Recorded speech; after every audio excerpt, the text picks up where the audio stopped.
Magandang hapon, Bombo Radio. Magandang araw, Pilipinas. Masayang-masaya po kami ngayon dito sa Reyna Mercedes. Nakikita nyo naman sa aming background. Ang dami namin kinatay ng mga malalaking hayop para sa ating proclamation tomorrow.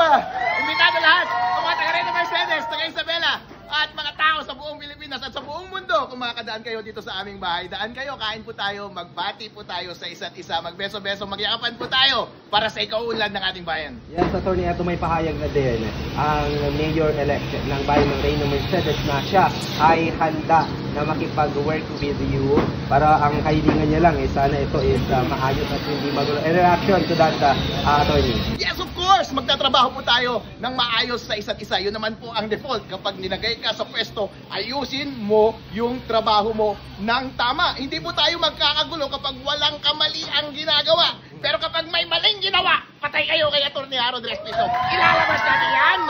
Ito, Atty. Pahayag ng mga sumuporta sa inyo during nitong election kasi isa sa mga ipinangako nyo sa kanila noon is ito yung mga plataforma nyo. Kabilang dyan, lalo ng mga tricycle drivers natin, is itong libreng prangkisa. Atty. Maaasahan po ba yan ng ating mga tricycle drivers dito sa bayan ng Reyna Mercedes?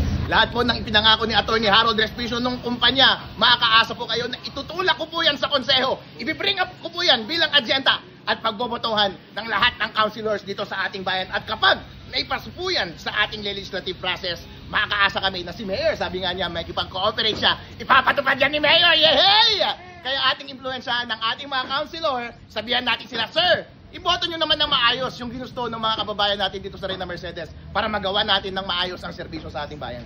Sinabi nyo last time, Atty. Na nakapanayam ko kayo na i-involve ninyo ang mga mamamayan ng Reyna Mercedes sa bawat ordinansa na ipapatupad o isasabatas dito sa bayan ng Reyna Mercedes. Papaano nyo po yung gagawin, Atty.?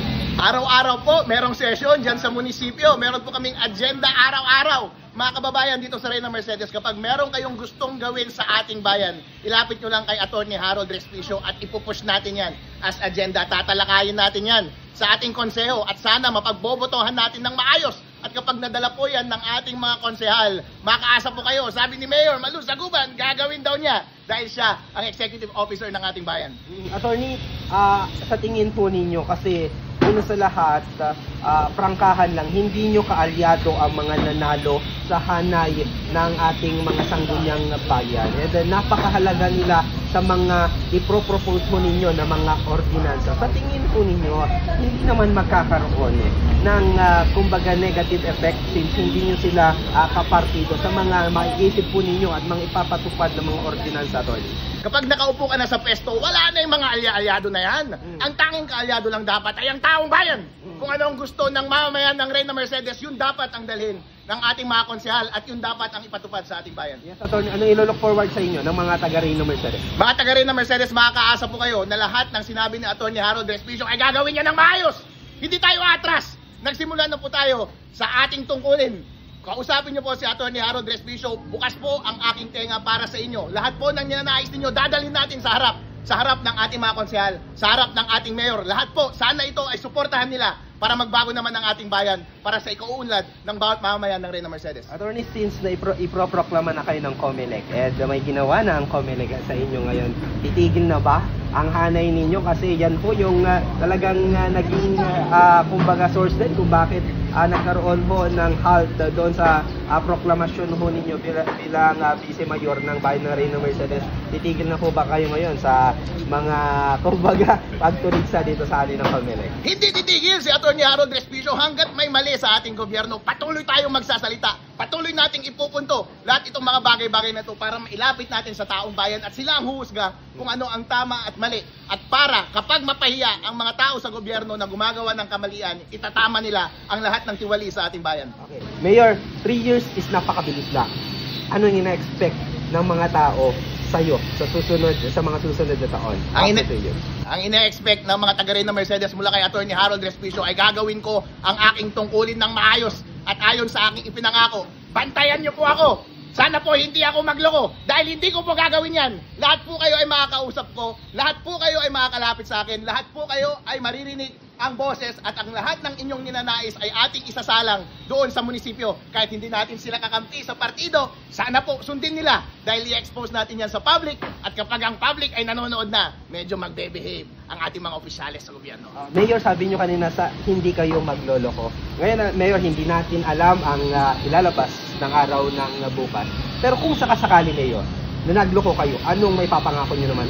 Sa bawat desisyon, always decision yan between special interest at interest ng taong bayan. Mahalaga po na ang parati nating piliin ay interest ng taong bayan. Piliin ba natin yung ilang interest lamang? Interest lamang ng mayor? Interest lamang ng mga konsehal? Interest lamang ng mga nakaupo sa kapangyarihan? Hindi po. Dahil hindi po dapat sila ang magwawagi. Ang dapat pong magwagi ay ang boses ng taong bayan. Yun po dapat ang ating sundin sa kada panahon na tayo ay magde-decide. Kaya makakaasa po kayo kay Attorney Harold Respicio, every time na magde-decide ako, parati ko pong liliwanagan ng aking isip. Sana po ibigyan ako ng Panginoon ng wisdom na parating i-distinguish kung ano ang tama para sa taong bayan at yung dapat na masunod. Okay, Mayor, itong mga kaulingang katanungan na lang. For Reyna Mercedes is para itong government body ng Reyna Mercedes mag-work ng smoothly.